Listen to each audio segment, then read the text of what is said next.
Shalom bagi kita semua, jemaat yang dikasihi Tuhan. Hari ini Kamis tanggal 21 Mei 2020 kita merayakan hari kenaikan Tuhan kita Yesus Kristus. Mari kita memulai ibadah kita bersaat teduh.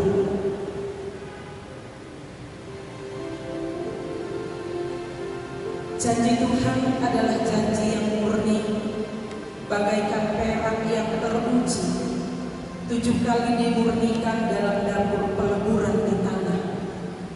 Engkau Tuhan yang akan menepatinya. Engkau akan menjaga kami senantiasa terhadap angkatan ini. Pertolongan kepada kita adalah di dalam nama Allah yang menjadikan langit dan bumi, dan anaknya Yesus Kristus, dan persekutuan dengan Roh Kudus menyertai kamu sekalian. Amin. Mari kita bernyanyi dari nomor 25 ayat 1 hingga ayat yang kedua.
Tuhan Allah telah memberikan kepadaku lidah seorang murid, supaya dengan perkataan aku dapat memberi semangat baru kepada orang yang letih lesu. Setiap pagi ia mempertajam pendengaranku untuk mendengar seperti seorang murid. Tuhan Allah telah membuka telingaku, dan aku tidak memberontak, tidak berpaling ke belakang. Kita bersama mengucapkan doa yang diajarkan Tuhan Yesus. Bapa kami yang di surga, dikuduskanlah namamu, datanglah kerajaan-Mu, jadilah kehendak-Mu di bumi seperti di surga. Berilah kami pada hari ini makanan kami yang secukupnya, dan ampunilah kami akan kesalahan kami, seperti kami juga mengampuni orang yang bersalah kepada kami. Dan janganlah membawa kami dalam percobaan, tapi lepaskanlah kami daripada yang jahat, karena Engkau yang punya kerajaan dan kuasa dan kemuliaan sampai selama-lamanya. Amin. Saudara-saudara jemaat yang dikasihi Tuhan, kita akan membaca responsoria kita dari Mazmur 47 ayatnya yang kedua hingga ayat yang ke-10. Mazmur 47 ayat yang kedua hingga ayat yang ke-10. Kita akan membaca bersama-sama. Allah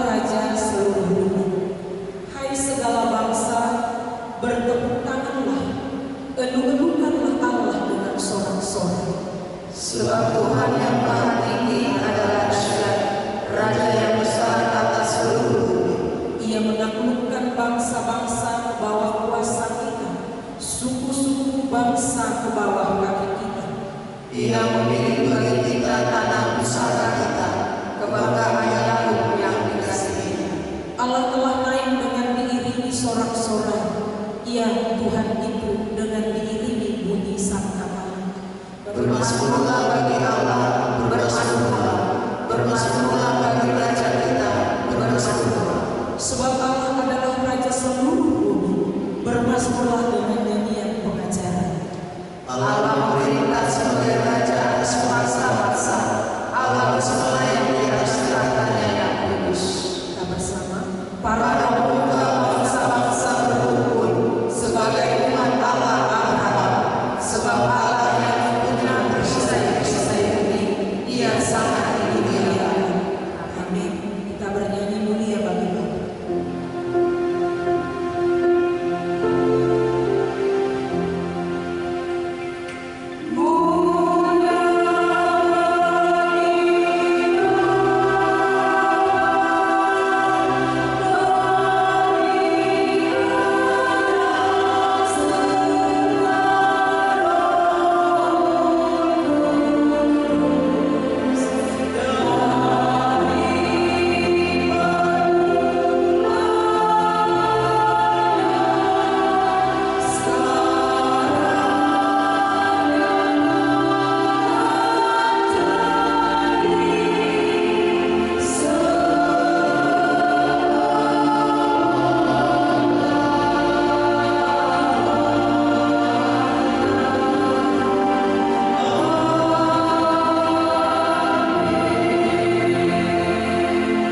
Sama seperti semua orang percaya di muka bumi ini mengakukan imannya, marilah kita bersama-sama mengucapkan pengakuan iman rasuli kita mulai. Aku percaya kepada Allah, Bapa yang Maha Kuasa, Ahli langit dan bumi, dan kepada Yesus Kristus, Anaknya yang tunggal Tuhan Tuhan, yang dikandung daripada Roh Kudus, lahir dari anak darah Maria, yang menderita di bawah pemerintahan Pontius Pilatus, disalibkan, mati dan dikuburkan, pada hari yang ketiga bangkit pula dari antara orang mati, naik ke surga, duduk di sebelah kanan Allah, Bapa yang Maha Kuasa, dan akan datang dari sana untuk menghakimi orang yang hidup dan yang mati. Aku percaya kepada Roh Kudus, gereja yang kudus dan am, persekutuan orang kudus, pengampunan dosa, kebangkitan daging, dan hidup yang kekal. Amin. Saudara, kita akan membaca epistel sebagai pendahuluan khotbah bagi kita pada hari ini yang diambil dari Efesus pasal 1 ayat yang ke-15 hingga ayat yang ke-23. Efesus pasal 1 ayat 15 hingga ayat 23. Demikianlah firman Allah.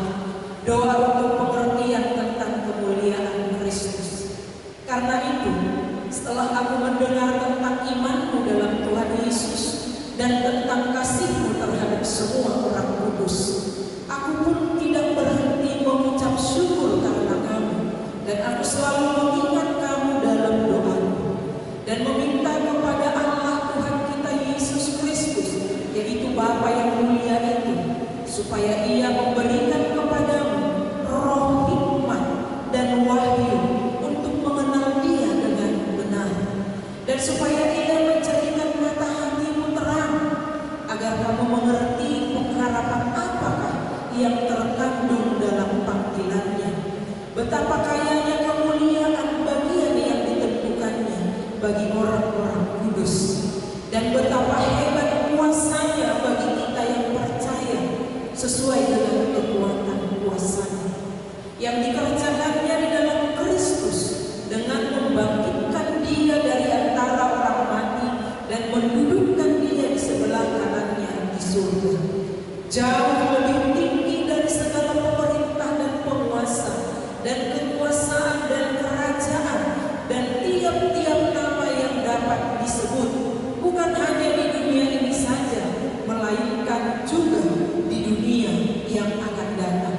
dan segala sesuatu telah diletakkannya di bawah kaki Kristus, dan Dia telah diberikannya kepada jemaat sebagai kepala dari segala yang ada. Jemaat yang adalah tubuhnya, yaitu kepenuhan Dia yang memenuhi semua dan segala sesuatu. Berbahagialah orang yang mendengarkan firman Tuhan, menempatkannya di dalam hatinya, dan melakukan dalam kehidupan sehari-hari. Amin. Mari kita memuji Tuhan dari buku nyanyian rohani nomor 201 ayat 1 hingga yang kedua.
Bapa di surga, terpujilah Engkau yang sudah membangkitkan Kristus Yesus dari kuasa kematian. Dan hari ini kami memperingati kenaikannya ke surga, kembali ke rumah Bapa, duduk bersama-sama dengan Bapa memerintah, sehingga kami ada di dalam dunia ini dalam pemerintah Tuhan. Kuasa-Mu yang ajaib, kuasa-Mu yang mulia dan agung, yang Engkau berikan kepada kami, dan Engkau menjanjikan kepada kami seorang penolong yang akan menyertai, membimbing, mengajari kami untuk berlaku dan berjalan hidup di dalam dunia ini. Kami percaya janji Tuhan itu akan terus berlanjut sampai hari ini. Pencurahan Roh Kudus akan Tuhan nyatakan bagi setiap anak-anak Tuhan. Firman-Mu berkata bahwa anak-anak perempuan dan anak-anak laki-laki akan mendapat penglihatan dan visi. Kami rindu ini Tuhan terjadi di tengah-tengah jemaat-Mu, sehingga anak-anak-Mu yang masih kecil mampu berbicara dan mempercakapkan kebenaran firman Tuhan, melihat jauh ke depan apa yang Tuhan singkapkan bagi kehidupan mereka. Kami menyerahkan setiap anak-anak kami, pemuda-pemudi dalam gereja Tuhan, biarlah mereka menjadi masa depan gereja-Mu yang tenang gemilang dan membawa pembaharuan di tengah kehidupan beriman seluruh umat. Bapa yang baik, Bapa berbelas kasihan, biarlah Tuhan dengan pertolongan dan kuasa kami hidup di dalam dunia ini dengan memandang ke surga bahwa Yesus ada di sana, mempersiapkan tempat bagi setiap orang yang percaya kepadanya. Itu kerinduan dan iman kami bahwa kami juga akan bersama-sama dengan Dia di sana. Tuhan mampukan dan kuatkan kami sehingga dalam menjalani hari-hari hidup kami, iman kami tetap tertuju kepada Tuhan. dan iman kami adalah iman yang menyelamatkan jiwa dan tubuh kami. Bapa yang baik, Bapa yang berbelas kasihan, masih banyak Tuhan saudara-saudara kami yang belum menerima Engkau menjadi Tuhan dan Juru Selamatnya. Engkau menginginkan kami menjadi perpanjangan tangan Tuhan, untuk kami boleh menjangkau mereka, menarik jiwa mereka dari kegelapan kepada terang yang ajaib, membawa mereka, menuntun mereka kepada terang-Mu, sehingga mereka juga Tuhan beroleh bagian keselamatan yang Engkau janjikan. Mungkin Tuhan dari dalam keluarga kami masih ada anak kami, orang tua kami, suami ataupun istri kami yang belum mendapat bagian dalam beriman kepada-Mu. Tuhan, tolong kami yang sudah percaya sehingga kami mampu Tuhan memberitakan dan memperlakukan kasih-Mu itu kepada mereka, karena kami tahu kasih-Mu itu menutupi banyak sekali dosa, banyak sekali pelanggaran, sehingga Engkau mengampuni kami oleh kasih dan anugerah-Mu. Terima kasih Tuhan untuk kebenaran firman-Mu yang boleh nyata di tengah kehidupan kami, dan biarlah kebenaran itu menuntun setiap langkah-langkah kami, sehingga kami tidak menyimpang jauh dari jalan Tuhan. Jika masih ada Tuhan saudara-saudara kami, mari Engkau berikan roh pada mereka, sehingga hati mereka digerakkan untuk rindu, bahkan haus Tuhan untuk mendengarkan firman. Karena kami tahu Injil kebenaran itulah yang bisa menuntun kami kepada keselamatan. Jangan biarkan kami berhenti pada diri kami sendiri, tapi biarkan kami Tuhan untuk boleh mempercakapkannya siang dan malam, baik ketika kami duduk, ketika kami berjalan, ketika kami berbaring, ketika kami beristirahat. Biar kami boleh mempercakapkan firman-Mu, sehingga firman-Mu itu Tuhan boleh meneguhkan yang hatinya ragu-ragu, boleh menguatkan mereka yang lemah, bahkan Tuhan boleh memberikan semangat dan pengharapan di tengah-tengah kehidupan yang rapuh di dalam dunia ini, khususnya Tuhan di dalam wabah corona yang sedang terjadi ini. Banyak jiwa-jiwa yang menjerit ketakutan, banyak yang ragu-ragu. Tolonglah Tuhan supaya hati, pikiran, bahkan jiwa mereka boleh melihat jauh ke depan, bahwa Tuhan tidak akan membiarkan dunia ini hancur, karena kasih Allah lebih besar dari segala amarah Tuhan. Oleh sebab itu, biar pengharapan ada dalam setiap hati untuk menuntun mereka kepada keselamatan, dan kami boleh bersukacita di dalam Engkau. Berkati pemerintah kami, berkati setiap pemimpin-pemimpin gereja Tuhan, sehingga mereka boleh memikirkan hal-hal rohani, meneladankan hal-hal rohani yang akan boleh kami lihat, sehingga pemulihan terjadi di tengah-tengah gereja, dalam keluarga kami, bahkan dalam masyarakat dan bangsa kami. Terima kasih Tuhan, biarlah peringatan hari kenaikan Anak-Mu Kristus Yesus meneguhkan iman kami, bahwa kami juga akan bersama dengan Dia di surga kelak, di tempat yang Tuhan sudah persiapkan bagi kami. Terima kasih Tuhan, ini doa harapan kami, di dalam nama Anak-Mu Yesus Kristus kami bersyukur kepada Bapa di surga. Amin. Mari kita mengumpulkan persembahan kita.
Biarlah firman-Mu menjadi kekuatan kami.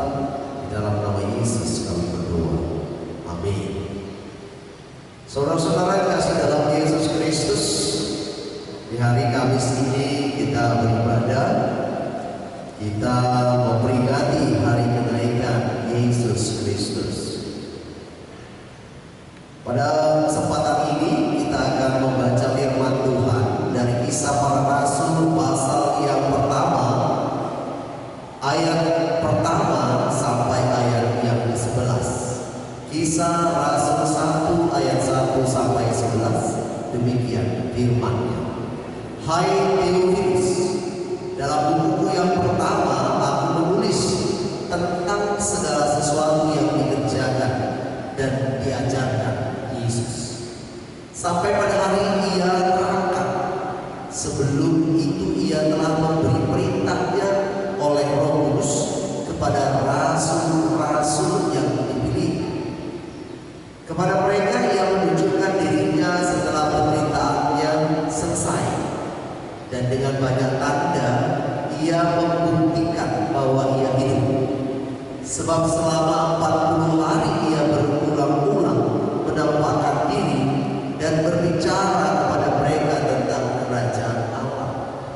Pada suatu hari ketika Ia makan bersama-sama dengan mereka, Ia melarang mereka meninggalkan Yerusalem dan menyuruh mereka tinggal di situ menantikan janji Bapa yang demikian katanya. Telah kamu dengar daripadaku, sebab Yohanes membaptis dengan air, tetapi tidak lama lagi kamu akan dibaptis dengan Roh Kudus. Maka bertanyalah mereka yang berkumpul di situ, Tuhan, maukah Engkau pada masa ini memulihkan kerajaan bagi Israel? Jawabnya, Engkau tidak perlu mengetahui masa dan waktu yang ditetapkan Bapa sendiri menurut kuasanya. Tetapi kamu akan menerima kuasa kalau Roh Kudus turun ke atas kamu, dan kamu akan menjadi saksi di Yerusalem dan di seluruh Yudea dan Samaria dan sampai ke ujung bumi. Sesudah Ia mengatakan demikian, terangkanlah Ia disaksikan oleh mereka, dan awan menutupnya dari pandangan mereka. Ketika mereka sedang menatap ke langit, waktu Ia naik itu, tiba-tiba berdirilah 2 orang yang berpakaian putih dekat mereka dan berkata kepada mereka, hai orang-orang Galilea, mengapakah kamu berdiri melihat ke langit? Yesus ini yang terangkat ke sorga meninggalkan kamu akan datang kembali dengan cara yang sama seperti kamu melihat Dia naik ke sorga. Amin. Sedemikian jauh firman Tuhan. Di hari kenaikan Yesus Kristus, tepatnya di bulan Mei ini, bulan misi. Maka tema kita hari ini menjadi saksi, karena sesuai dengan misi, menjadi saksi dan pelayan yang penuh sukacita. Menjadi saksi dan pelayan yang penuh sukacita. Nah, mungkin kita pernah melihat atau menonton film Sister Act pada tahun 1990. Dirilis. Nah, di dalam film ini ada adegan yang pada awalnya gereja-gereja itu menampilkan kor dengan begitu ketatnya. Paduan suara yang tidak boleh bergoyang-goyang, hanya berdiri tegak dengan mulut yang terbuka seperti mulut ikan emas, gulor. Nah, dan suaranya diatur sedemikian rupa.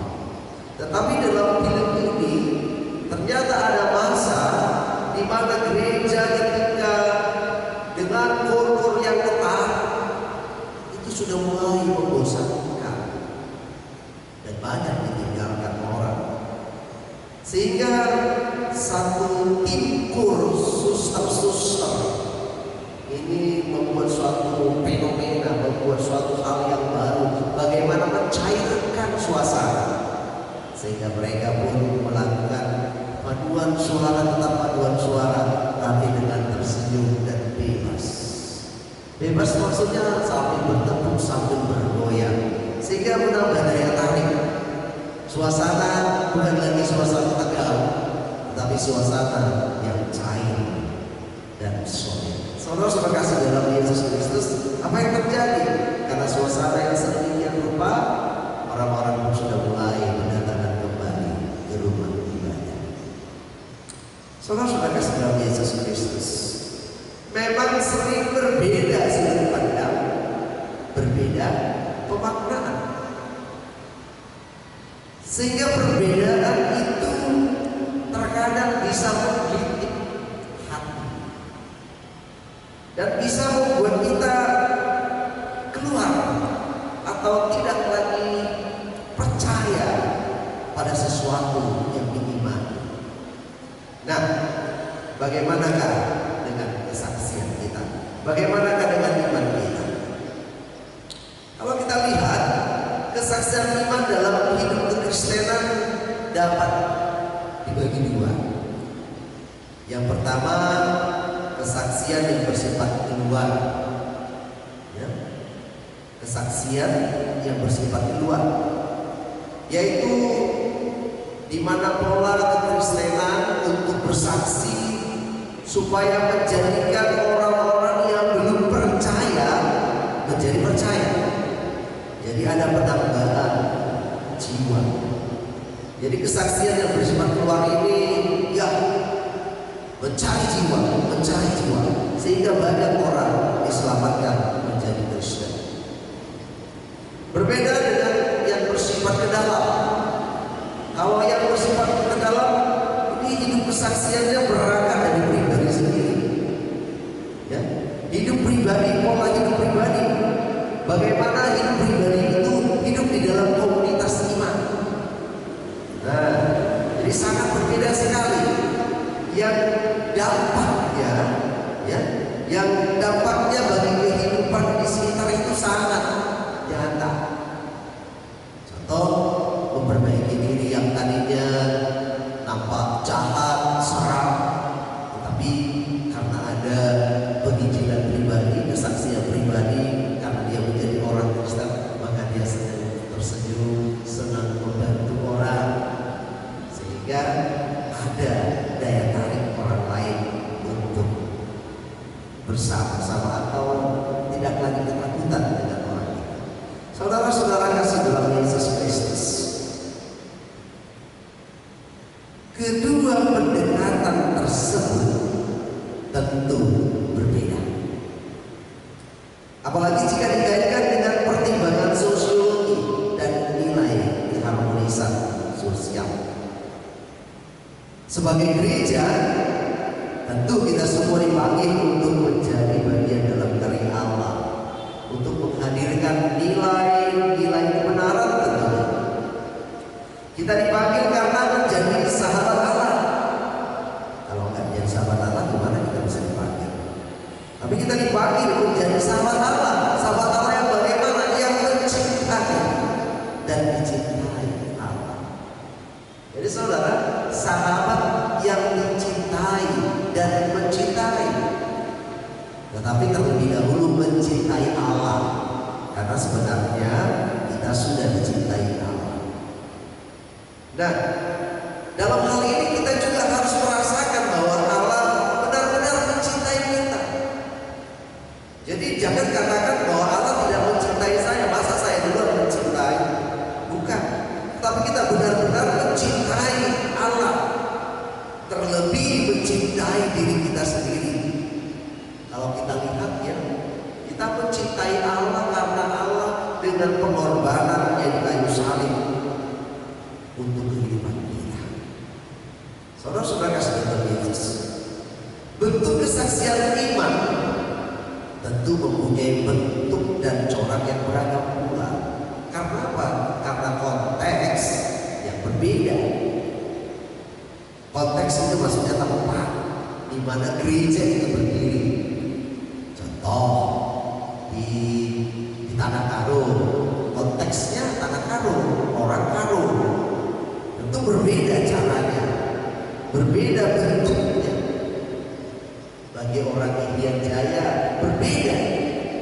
Nah, dalam kisah para rasul Rasul pasal yang pertama ayat 8 dinyatakan bahwa setelah kita menerima Roh Kudus, hendaknya kita menjadi saksi Tuhan Yesus di Yerusalem dan seluruh Yudea dan Samaria dan sampai ke ujung bumi.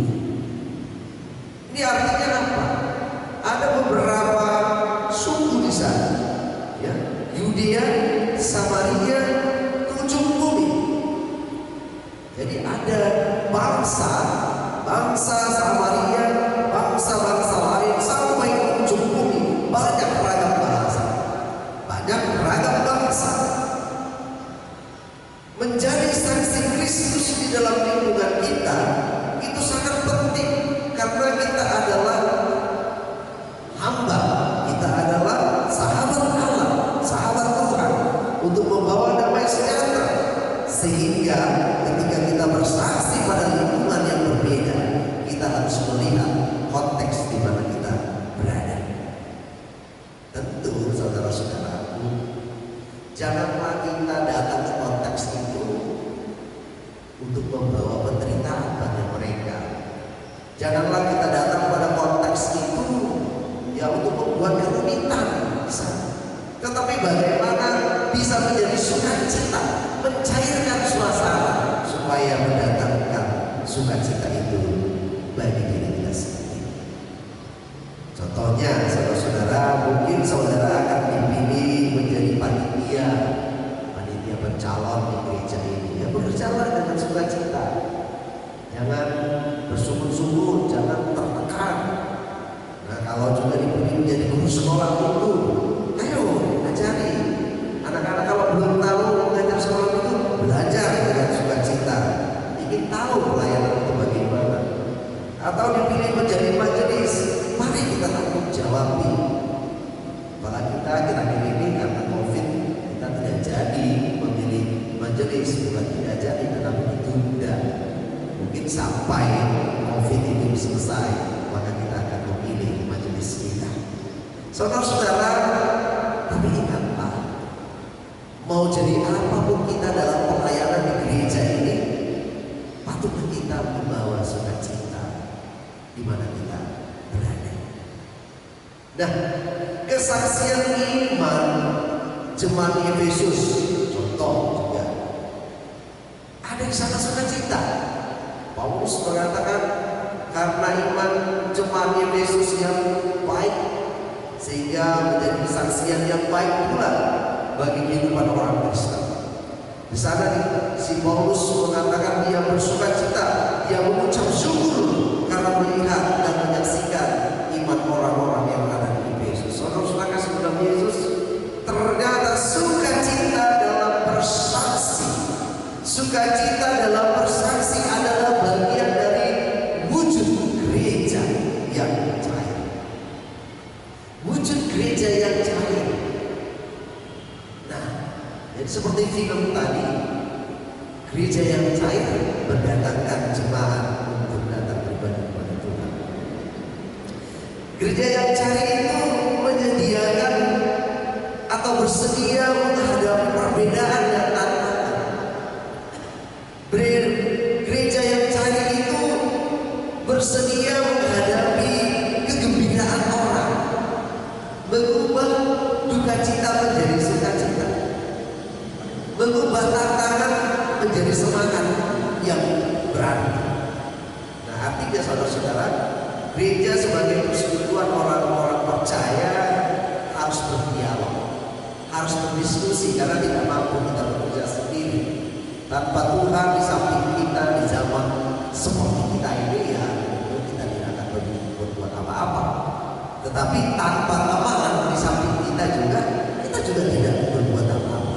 Oleh karena itu perlu berdialog, perlu komunikasi, berdialog dengan sesama Kristiani, berdialog dengan lingkungan kehidupan kita, dan juga perlu ada pembinaan, berdialog dengan lingkungan yang berbeda agama atau berbeda gereja, berdialog dengan pemerintah, berdialog. Saudara-saudara, tujuan berdialog itu jangan membuat kerusuhan, tetapi tujuan berdialog itu adalah untuk bersukacita. Nah, Lukas 24 ayat 52 dikatakan bersukacita. Kata bersukacita di sana haram, ya, artinya bergembira, bersukacita dengan berteriak karena sukacita itu. Saking gembiranya sampai melompat tanpa sadar. Nah, saudara-saudara, murid-murid Yesus melihat Yesus naik ke surga. Ada dua malaikat di samping mereka mengatakan, untuk apa kalian melihat ke atas? Dia sudah naik ke surga. Bersukacitalah, tunggulah, dan kerjakanlah pekerjaanmu. Bergembiralah. Nah, di sini saudara-saudara, penekanan naiknya Yesus ke surga bukanlah hanya dalam menanti termenung, menanti melihat ke atas, menanti dengan menjerit, tetapi bersukacita melayani, mengungkapkan bahwa Yesus yang ke surga itu yang mempersiapkan rumah bagi kita, kamar-kamar untuk orang-orang yang percaya, terungkap meluap-luap di dalam kesaksian kita. Gereja Metodis bulan misi mengakui bahwa pada bulan itulah John Wesley bertobat. Itu minggu besok tanggal 24 kita akan rayakan. Nah, momentum ini merupakan untuk mengingatkan kembali kepada kita akan panggilan Gereja Metodis Indonesia. Gereja Metodis yang harus lebih semangat, mantap, memiliki semangat melayani yang mantap, memiliki semangat bersaksi yang mantap, yang bermakna, yaitu untuk membawa sukacita, menggerejakan yang cair atau gereja yang cair. Itulah wujud kesaksian yang dimintakan oleh Tuhan Yesus kepada kita. Saudara-saudara kasih dalam Yesus Kristus, tantangan pasti ada, hambatan pasti ada, rintangan juga pasti ada. Tetapi percayalah, jika engkau bersama Tuhan dan engkau akan diciptakan menjadi manusia yang baru dalam Tuhan, maka kesaksianmu akan baik. Engkau akan menjadi pemberita firman Tuhan. Saudara, juga kita bisa mentransformasikan diri dalam kesaksian hidup kita, dalam diri kita kepada masyarakat. Contoh yang pertama bisa kita lakukan di dalam kepemimpinan dalam gereja, ini terutama kepada pendeta lainnya, dan juga mungkin kepada majelis-majelis yang dulu mungkin gereja itu bersifat lembaga-lembaga tinggi. Nah, itu akan ditransformasi karena sukacita, karena kesaksian kita sebagai hamba-hamba Tuhan menjadi manusia yang di lapangan. Saudara-saudara, jadi itu bukan majelis yang hanya duduk di kursi membicarakan diskusi-diskusi, memutuskan tapi tak turun ke lapangan, tidak di lapangan. Tapi di sini dikatakan bersifat lembaga tinggi, tapi menjadi manusia lapangan, membawa sukacita. Yang kedua, kalau iklim di dalam gereja itu yang tadinya bersifat formal, mari yang sifatnya intim, yang bersahabat. Jadi gak ada lagi datang ke gereja dengan tegak berdiri, bergaya duduk di depan dengan pakai rompahnya, tetapi dengan ramah, sopan. Kalau kita duluan datang, ya langsung ke depan supaya tidak terganggu nanti orang yang belakangan itu, nanti akhirnya ke depan pakai terompah pula terganggu orang ibadah. Siapa yang duluan datang langsung ke depan supaya apa? Orang yang belakangan bisa menduduki bangku yang di belakang. Jadi teratur, dan kalau berjumpa tersenyum, sukacita. Yang ketiga, struktur dalam gereja dari yang bersifat hierarki, mono dan mau, dan berdiri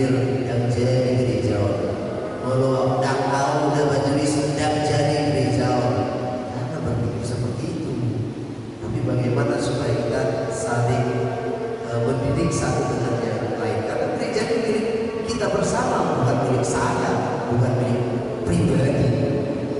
Nah, jadi mari kita bina kawan-kawan kita supaya bisa menjadi majelis. Mari kita bina kawan-kawan kita supaya bisa menjadi surga, jadi sekolah minggu, guru sekolah minggu dan sebagainya. Dan yang keempat, isi ibadah. Yang dulunya mungkin hadir dibuat untuk tertarik, ibadah supaya menarik. Nah, bukan itu lagi, tetapi ibadah supaya menjadi spiritual yang bergerak. Spiritual, spirit yang bergerak. Jadi bukan supaya orang tertarik dengan pakaian kita, dengan tari-tarian, orang tertarik. Bukan supaya orang tertarik beribadah, tetapi orang tertarik untuk menggerakkan rohnya di dalam hidupnya. Saudara-saudara, semuanya itu berangkat dari perubahan konteks kita secara berubah yang didukung oleh kemajuan pengetahuan, teknologi, budaya, dan sebagainya. Maka gereja hendaklah mampu bersaksi dan melayani di tengah-tengah perubahan. Kenaikan Yesus Kristus mengajak kita kembali mengingat panggilan kita sebagai pengikut Tuhan untuk bersaksi dan melayani. Melayani dan bersaksi seperti apa? Tentu melayani dan bersaksi dengan bersukacita, bergembira seperti murid-murid bergembira, sehingga wujud menggerejakan yang cair, wujud gereja yang terbuka, wujud gereja yang mengalami transformasi pelayanan menjawab kebutuhan jemaat kita. Mari bersaksi, mari melayani dengan sukacita. Tuhan memberkati. Amin. Bapa di dalam surga, terima kasih Engkau menuntut kami dengan firman. Ajarkan kami melakukannya dalam hidup ini, Tuhan. Biarlah kami mampu mengkader saudara-saudara kami, mengajak serta membuat sukacita di dalam melayani di gereja ini. Kami percaya Bapa, jika itu kami lakukan di dalam gereja ini, maka pelayanan kesaksian di gereja ini tidak akan putus, dan kami percaya Tuhan akan mempersiapkan kami semua menjadi pelayan. Terima kasih Bapa, di dalam nama Yesus Kristus kami berdoa. Amin. Mari kita sambut firman Tuhan dengan bernyanyi nomor 261, Puji Yesus Juru Selamat.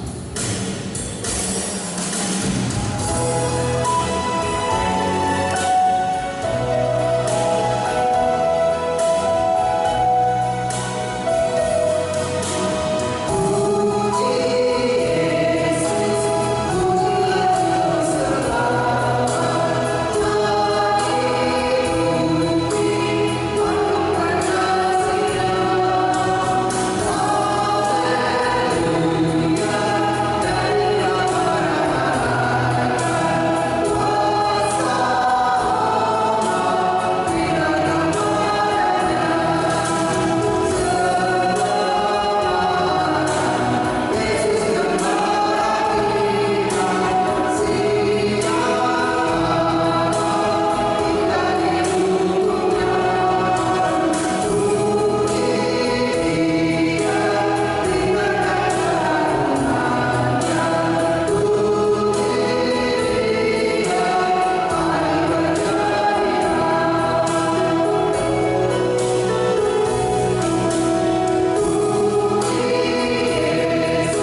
untuk bersaksi.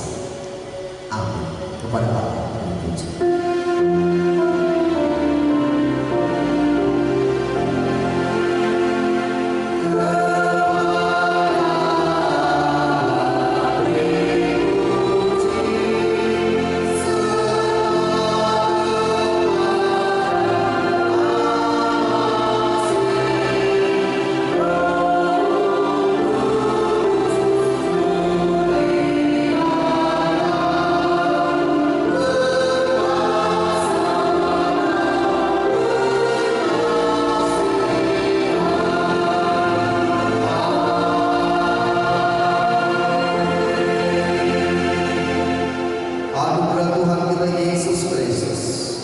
Kasih sayang Allah Bapa dan persekutuan dengan Roh-Nya yang kudus memberkati kamu sekalian hari ini, besok, dan sampai Maranatha.